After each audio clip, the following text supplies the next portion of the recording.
2025 के चुनावी रण में उतरने से पहले सीएम नीतीश कुमार ने एक बार फिर पुराने सिपाहियों को पंख देने की तैयारी कर ली है। इस बार निशाने पर है पंचायतों के राजा यानी मुखिया और उनके साथ पंचायत समितियों और जिला परिषदों के जनप्रतिनिधि। मुख्यमंत्री सचिवालय संवाद भवन में गुरुवार को आयोजित बैठक का सीधा संदेश था, जो नाराज थे अब मान जाए। मुखिया के पावर और भत्ता बढ़ा दिए गए हैं। पहले मनरेगा के तहत सिर्फ 5 लाख की योजना पर प्रशासनिक स्वीकृति का अधिकार था। अब मुखिया 10 लाख की योजना को हरी झंडी दिखा सकेंगे, यानी गांव में विकास का चक्का अब मुखिया की कलम से दौड़ेगा। वहीं हर पंचायत प्रतिनिधि का भत्ता पहले से बढ़ा दिया गया। वहीं राज्य के बचे हुए 1069 पंचायत भवनों को चुनाव से पहले तैयार करने का आदेश दिया गया है। बोकारो में रहने वाला देवाशीष बीते 10 जून की दोपहर सेक्टर 3 की गलियों में अपनी मां रीता देवी से ये कहकर घर से निकला कि मैं बस अमन से मिलकर आता हूं मम्मी, और फिर कभी नहीं लौटा। सेक्टर 12 का अमन, वही उम्र, वही स्कूल, वही जिले की मिट्टी, दोनों उत्तर प्रदेश की जड़ों से थे, लेकिन बोकारो की हवा में सपने बुन रहे थे। अमन खतरनाक इरादे संजोए एक किराए का घर गेमन कॉलोनी में सोशल मीडिया से बुक कराया। एक बोतल शराब जिसके हर घूंट में एक जहर था, एक साजिश थी। उसने अपने ही जिगरी दोस्त देवाशीष का किडनैप कर लिया और बतौर फिरौती 25 लाख रुपए की डिमांड कर दी। बोकारो पुलिस कप्तान हरविंदर सिंह ने इस कांड को गंभीरता से लिया। डीएसपी आलोक रंजन और उनकी टीम जब रात 12 बजे गेमन कॉलोनी के क्वार्टर G9 पहुंची तो वहां का सीन देख दंग रह गए। देवाशीष को मारकर मिट्टी खोदकर उसे दफन कर दिया गया था। मौके पर एक साबल भी मिला, एक मोबाइल, एक सिम, शराब की बोतल भी जब्त कर ली गई। क्यों किया ये सब? डीएसपी के सवाल पर अमन ने कहा, 25 लाख चाहिए थे। मेरा बैंक खाता साइबर फ्रॉड में फंस गया। खाते में 11 लाख अटके हैं, उसे छुड़ाना था। देवाशीष को अगवा किया, लेकिन वो मुझे पहचान गया, इसलिए मार डाला। 37 साल पहले भी अहमदाबाद दहला था। वो हादसा जो दिलों में फिर से जिंदा हो गया। 19 अक्टूबर 1988 सुबह 6:53 पर एयरपोर्ट से महज 3 किलोमीटर दूर इंडियन एयरलाइंस का विमान चिलौदा कोतरपुर के पास बिजली के ट्रांसमिशन टावर से टकराया और 133 जिंदगियां राख हो गई और अहमदाबाद का आसमान उस दिन खामोश हो गया। 37 साल बाद फिर वही चीख, मे डे मे डे। इसी शहर में एक और फ्लाइट ने उड़ान भरी थी लंदन की ओर, लेकिन टेक ऑफ के ठीक 5 मिनट बाद बोइंग 787-8 का संतुलन बिगड़ा और भयानक हादसा हो गया। राहत बचाव कार्य जारी था, पर आसमान एक बार फिर रो पड़ा।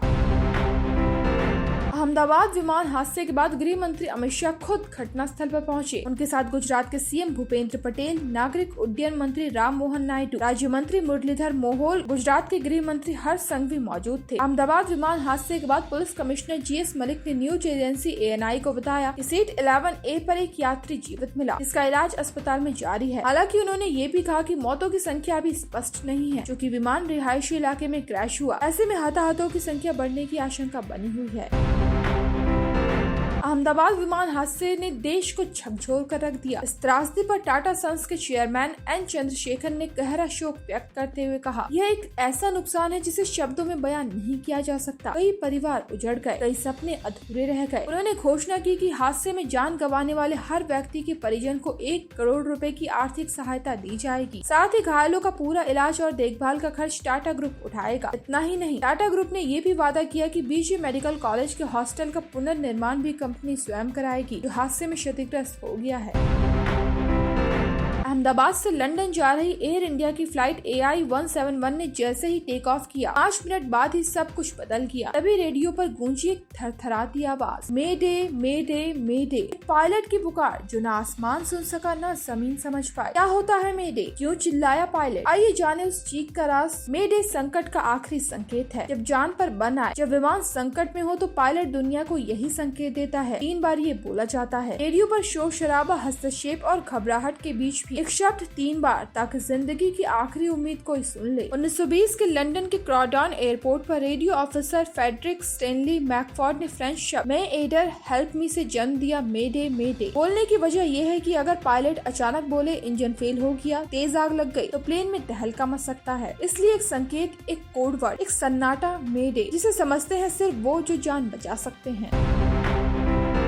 गुजरात के अहमदाबाद में भयानक तरीके से क्रैश एयर इंडिया के विमान में 169 भारतीय, 53 ब्रिटिश, 7 पुर्तगाली एवं 1 कनाडाई नागरिक सवार थे। कुल 242 जिंदगियां, जिनमें 10 चालक दल के सदस्य भी शामिल थे। इस भयानक हादसे में घायलों का इलाज जारी है। घटना को लेकर एयर इंडिया ने आपातकालीन हेल्पलाइन नंबर 1800569144 जारी किया है। एयर इंडिया का आधिकारिक बयान है कि हमने जांच एजेंसियों को पूरा सहयोग देना शुरू कर दिया है। अपडेट्स के लिए हमारे एक्स हैंडल @AirIndia और वेबसाइट airindia.com पर नजर रखें। अहमदाबाद एयरपोर्ट सरदार वल्लभ भाई पटेल टर्मिनल का परिचालन अस्थायी रूप से बंद कर दिया गया। उड़ान भरने को तैयार विमानों को रोक दिया गया। वहीं यात्रियों को आगाह किया गया कि एयरलाइन से संपर्क करें, जल्दबाजी न करें। DGCA के अनुसार विमान अहमदाबाद के पास एक रिहायशी इलाके में गिरा, जहां अब भी जली हुई ईंधन की गंध और रोते हुए लोग मौजूद हैं।